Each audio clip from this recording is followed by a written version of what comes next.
नमस्कार, स्वागत है आपका बिहार समाचार में। इस कोरोना की दूसरी लहर ने तो बिहार में तबाही मचा रखी है और कोरोना ने अपना विकराल रूप धारण कर लिया है। तो वहीं बिहार में तुरंत लॉकडाउन करने की मांग हो रही है और साथ ही सरकार पर मौतों का आंकड़ा छुपाने का लगा आरोप।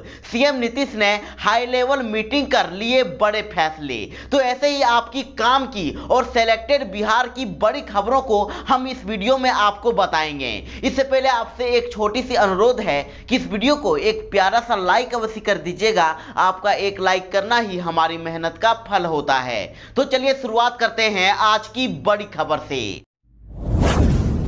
बिहार में लग सकता है weekend lockdown. CM Nitish Kumar high level meeting में आज लेंगे बड़ा फैसला। जी हां, बिहार में कोरोना वायरस संक्रमण के लगातार बढ़ते मामलों को देखते हुए राज्य की नीतीश सरकार बिहार में वीकेंड लॉकडाउन का ऐलान कर सकती है और इसे लेकर आज मुख्यमंत्री नीतीश कुमार की अध्यक्षता में हाई लेवल बैठक होने जा रही है। तो वहीं सूत्र बताते हैं कि बिहार में वीकेंड लॉकडाउन को लेकर उच्च स्तर पर सहमति बन गई है और वर्तमान में लगाए गए नाइट कर्फ्यू में लोग किसी न किसी बहाने से निकल जा रहे हैं और इसी बीच कोरोना वायरस संक्रमण के मामले भी लगातार बढ़ते ही जा रहे हैं और ऐसे में संक्रमण की चेन को रोकने के लिए नाइट कर्फ्यू से भी कड़े कदम की जरूरत महसूस की जा रही है। तो वहीं सत्ता के गलियारों में यह भी चर्चा हो रही है कि सप्ताह के आखिरी 3 दिन यानी शुक्रवार, शनिवार और रविवार को पूर्ण लॉकडाउन लगाया जा सकता है और इस दौरान लोगों को घर से नहीं निकलने की स्थिति में संक्रमण की कड़ी टूट सकती है और माना जा रहा है कि इस पर आज उच्च स्तरीय बैठक में फैसला हो जाएगा। सीएम नीतीश ने कहा कि बिहार में अभी और बढ़ेगा कोरोना, अधिकारियों को दिया हर जरूरी कदम उठाने का निर्देश। बड़ी खबर है कि बिहार के मुख्यमंत्री नीतीश कुमार ने राज्य में कोविड-19 से संबंधित स्थितियों की समीक्षा की और एक वीडियो कॉन्फ्रेंसिंग से आयोजित उच्च स्तरीय बैठक में उन्होंने आला अधिकारियों को निर्देश दिया कि हर हाल में दवा और ऑक्सीजन की उपलब्धता सुनिश्चित कराएं और साथ ही बैठक के दौरान मुख्यमंत्री ने कहा कि कोरोना संक्रमण के मामले प्रतिदिन तेजी से बढ़ रहे हैं और विशेषज्ञों के अनुसार अभी और भी बढ़ने की आशंका है और निर्देश दिया कि आईजीआईएमएस सहित सभी सरकारी अस्पतालों में कोविड बेड की संख्या बढ़ाई जाए और सभी निजी अस्पतालों में कोविड बेड की संख्या को बढ़ाएं, टीकाकरण कार्य में और तेजी लाएं और कोरोना जांच की संख्या बढ़ाने के साथ साथ जांच की रिपोर्ट जल्द उपलब्ध कराना सुनिश्चित करें। इससे संक्रमितों का समय पर इलाज किया जा सकेगा। बिहार में अभी से ही हो गए हैं लॉकडाउन जैसे हालात। रेलवे ने किया बड़ा ऐलान, 46 पैसेंजर ट्रेनों को किया बंद। जैसा कि आप जानते हैं कि बिहार में कोरोना महामारी का संक्रमण काफी तेजी से फैल रहा है और राज्य के कई जिलों में तो प्रशासन की टीम ने वीकेंड लॉकडाउन का भी ऐलान कर दिया है और कोरोना के बढ़ते संक्रमण से राज्य सरकार काफी चिंतित है। तो वहीं इसी के बीच रेलवे ने भी एक बड़ा फैसला ले लिया है। बिहार में चल रही 46 पैसेंजर ट्रेनों को बंद करने का ऐलान किया गया है। जी हां, सोमवार को ईस्ट सेंट्रल रेलवे की ओर से जारी आदेश के मुताबिक कोरोना के बढ़ते संक्रमण को देखते हुए 23 जोड़ी मेमू और डेमू पैसेंजर ट्रेनों को बंद करने का ऐलान किया गया है और आपको बता दें कि ईस्ट सेंट्रल रेलवे की ओर से ये 46 गाड़ियां चलाई जा रही थी और जिसका परिचालन गुरुवार 29 अप्रैल से अगले आदेश तक बंद कर दिया गया है। तो अब बिहार में श्राद्ध और शादी समारोहों पर होगी सख्ती।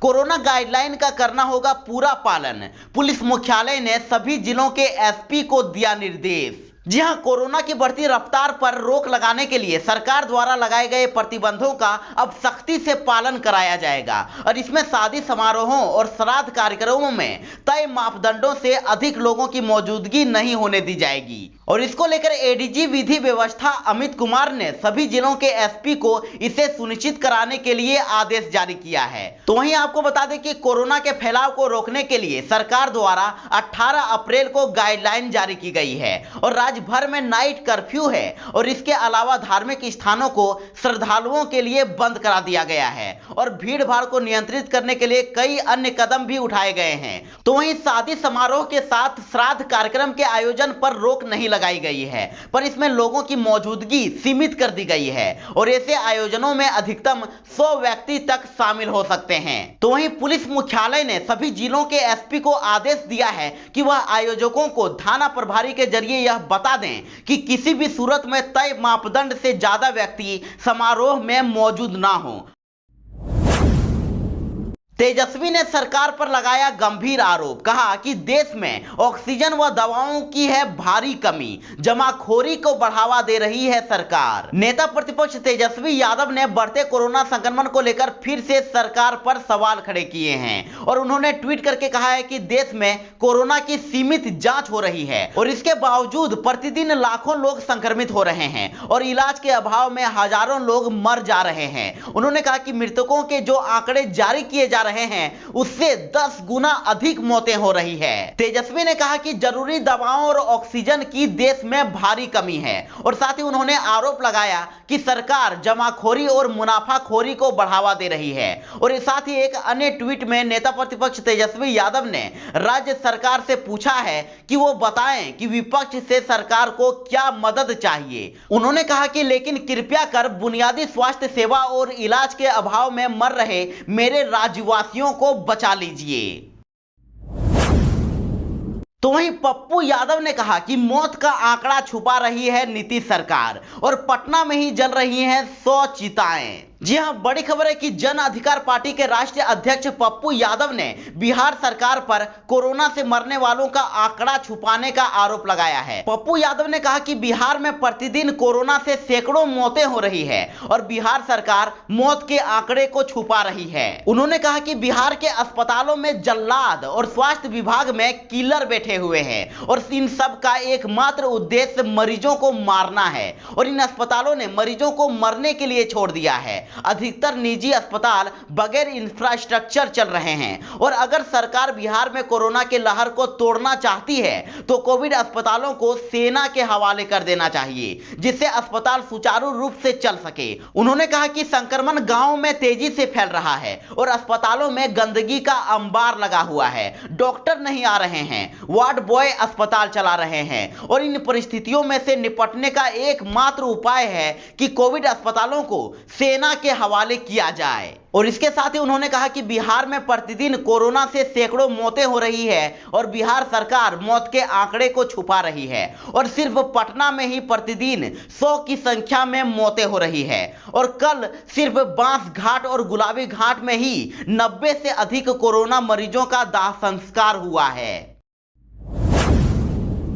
आपदा के बीच आई राहत की भी खबर, रेमडेसिविर इंजेक्शन का 14,000 बॉयल बिहार पहुंचा। जी हां, बड़ी खबर है कि बिहार में बेकाबू कोविड-19 संक्रमण के बीच कोरोना संक्रमितों के लिए उपयोगी इंजेक्शन रेमडेसिविर का 14,000 बॉयल बिहार पहुंच गया है और केंद्र सरकार ने 19 राज्यों के लिए दिए गए रेमडेसिविर की आपूर्ति की मंजूरी के तहत बिहार के लिए 24,604 रेमडेसिविर की भी मंजूरी दी थी और राज्य सरकार ने विशेष विमान से रेमडेसिविर लाने का निर्देश भी दिया था। तो इसके तहत सोमवार को विशेष विमान से अहमदाबाद से रेमडेसिविर इंजेक्शन पटना एयरपोर्ट पहुंच गया है और राज्य के ड्रग कंट्रोलर और पटना सिविल सर्जन की देखरेख में सभी रेमडेसिविर इंजेक्शन बिहार के 6 डिस्ट्रीब्यूटरों को सौंपा गया है। मुजफ्फरपुर में फूड पार्क में 3 फैक्ट्रियों के लिए 48 एकड़ जमीन आवंटित, 5,000 युवाओं को मिलेगा रोजगार और किसानों को भी होगा फायदा। जी हां, बड़ी खबर है कि कोरोना संकट के बीच मुजफ्फरपुर को एक बड़ी सौगात मिलने जा रही है। तीपुर के मेगा फूड पार्क में 850 करोड़ रुपए के निवेश से 3 फैक्ट्रियां खुलने वाली है और बियाडा ने हल्दीराम के अलावा 2 बड़ी कंपनियों को जमीन आवंटित की है और हल्दीराम 30 एकड़ जमीन पर एंकर यूनिट लगाएगी और Radha Krishna Impex private limited 10 एकड़ जमीन पर ग्रीन फील्ड प्रोजेक्ट के तहत फल और सब्जी प्रोसेसिंग इकाई खोलेगी। तो वहीं अनमोल फीड्स प्राइवेट लिमिटेड को एक्वा फीड की यूनिट के लिए 8 एकड़ जमीन आवंटित हो गया है। और बिहार के एकमात्र फूड पार्क में फूड प्रोसेसिंग के जुड़े फैक्ट्री खुलने से किसानों व युवाओं को सीधा फायदा हो सकेगा और यहां पर 5000 युवाओं को रोजगार उपलब्ध कराने की तैयारी है। नमकीन, मिठाई, जैम, जूस आदि खाद्य सामग्रियों के अलावा चारा की इकाई खुलने से किसानों को अपनी उपज की कीमत अच्छी मिल सकेगी और मोतीपुर समेत पूरे पश्चिमी इलाके के किसान या युवाओं का सपना साकार हो सकेगा। तेजस्वी ने केंद्र और नीतीश सरकार पर कसा तंज और कहा कि इतने असहाय, कमजोर और डरपोक क्यों हैं सीएम। नेता प्रतिपक्ष तेजस्वी यादव ने केंद्र सरकार पर बिहार का अपेक्षित सहयोग नहीं करने का आरोप लगाया है। उन्होंने केंद्र पर बिहार के साथ सौतेला बर्ताव करने का आरोप लगाया है और इसके अलावा उन्होंने मुख्यमंत्री नीतीश कुमार से पूछा है कि वो इतने असहाय, कमजोर और डरपोक क्यों हैं। तेजस्वी ने केंद्र पर सौतेला व्यवहार करने का आरोप लगाते हुए कहा कि बिहार को केंद्र सरकार से अपेक्षित सहयोग नहीं मिल रहा है, उल्टा ऑक्सीजन वैक्सीन आवंटन में भी भेदभाव किया जा रहा है और घनी आबादी, उच्च संक्रमण दर, आधारभूत स्वास्थ्य संरचना की भारी कमी के लिहाज से बिहार को जो कोटा निर्धारित होना चाहिए उसमें भारी कटौती की गई है। और साथ ही तेजस्वी ने नीतीश सरकार पर निशाना साधते हुए कहा कि क्या बिहार के मुख्यमंत्री, दो उप मुख्यमंत्री, केंद्र मंत्रियों और किसी भी सांसद की हैसियत नहीं है कि इन अस्पतालों को यथाशीघ्र शुरू करवा सके। कहा कि क्या बिहार और केंद्र सरकार मिलकर कुछ समय के लिए डॉक्टर और स्वास्थ्य कर्मियों की इन ईएसआईसी अस्पतालों में अस्थायी नियुक्ति नहीं कर सकती है ताकि मरीजों को वापस लौटना और मरना ना पड़े। मुख्यमंत्री नीतीश कुमार इतने असहाय, कमजोर और डरपोक क्यों हैं? उन्होंने कहा कि वो खुलकर केंद्र के सामने विरोध प्रकट क्यों नहीं कर रहे हैं। तो जदयू ने भी तेजस्वी पर बोला हमला और कहा कि जमीनी हकीकत पता नहीं तो अफवाह न फैलाएं ट्विटर बबुआ। जी हां, प्रदेश जदयू के मुख्य प्रवक्ता और विधान पार्षद संजय सिंह ने आरोप लगाया है कि ट्विटर बबुआ तेजस्वी यादव को जब जमीनी हकीकत का पता नहीं है तो उन्हें झूठी अफवाह नहीं फैलानी चाहिए और कहा कि महामारी के इस दौर में यह संवैधानिक पद पर बैठे व्यक्ति को शोभा भी नहीं देता और आपदा में अफवाह फैलाना पूर्णतः असंवैधानिक भी है। और कहा कि जब उन्हें मालूम ही नहीं है कि बिहार में कोरोना जैसे आपदा से निपटने के लिए राज्य सरकार क्या कदम उठा रही है तो क्यों वह बेवजह बयानबाजी करते हैं। कहा कि कुछ भी बोलने से पहले बिहार आकर सच्चाई तो जान लीजिए। संजय सिंह ने कहा कि कोरोना महामारी से निपटने के लिए राज्य सरकार केंद्र के सहयोग से निरंतर बड़े फैसले ले रही है और केंद्र सरकार के द्वारा बिहार के लिए 194 टन प्रतिदिन का कोटा तय किया गया है और राज्य सरकार इसे और भी ज्यादा बढ़वाने के लिए प्रयासरत है।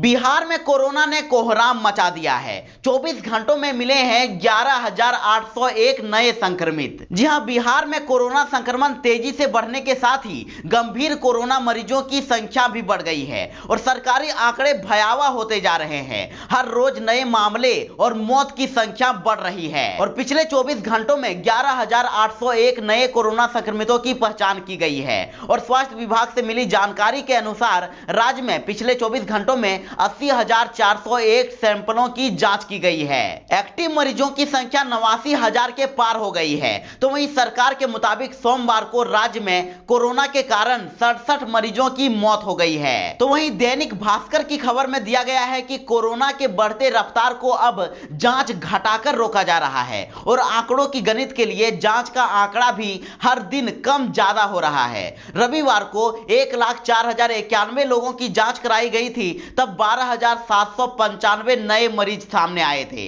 तो वहीं सोमवार को जांच का आंकड़ा 80,461 पर ही सिमट गया, जिसमें संक्रमितों की सूची भी 11,801 पर ही थम गई। लेकिन मौत ने संक्रमण के दिन प्रतिदिन खतरनाक होने की पोल खोल के रख दी है। 24 घंटे में प्रदेश में 67 लोगों की जान चली गई है और इससे पटना में 27 लोगों की मौत का आंकड़ा भी शामिल है।